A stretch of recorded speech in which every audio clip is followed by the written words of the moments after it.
Good morning. Glad you could join us. I hope your new year is off to a good start. Do you have a bucket list? I don't know that I have a bucket list, but there's certain things. There's this one trip that Heidi and I have talked about, and we're going to get it done. It might get it done this year. But I think a lot more of the bucket list things are things with children and grandchildren. So let me tell you a little story about myself, and then I'll tell you about a couple of Bible characters.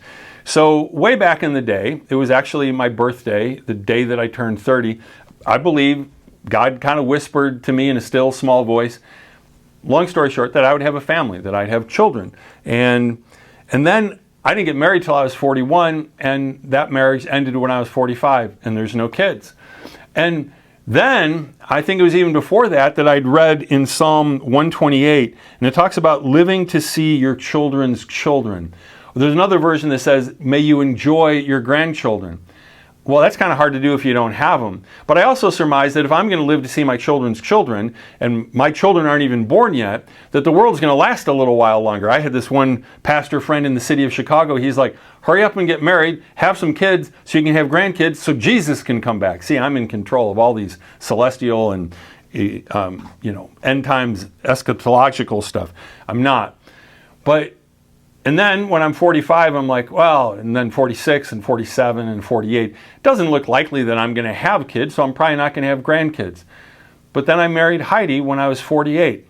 And when I said I do, I became a grandfather. That's a nice trick, isn't it?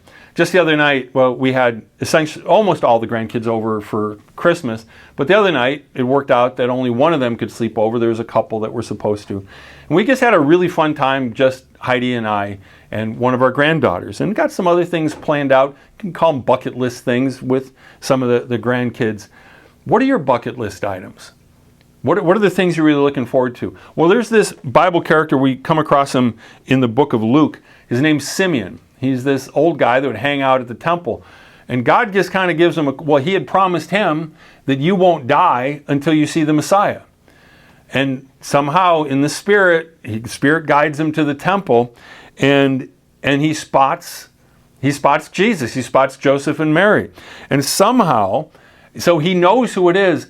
But then that's not enough. He just goes over. Can you imagine? You've got your 8-day-old baby. You're at church, and some guy who's like 92 years old, and white beards, comes over and just like, let me see your baby.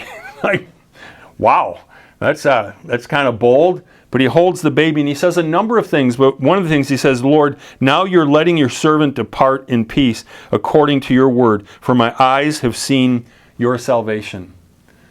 That's crazy. And so Joseph and Mary pondered it in her heart, shared it with Luke later, and that's how we know it. That's how we know that this happened. But what are the bucket list things? I'll bet a lot of them have to do with your kids and your grandkids. And I hope you get to see them on this side.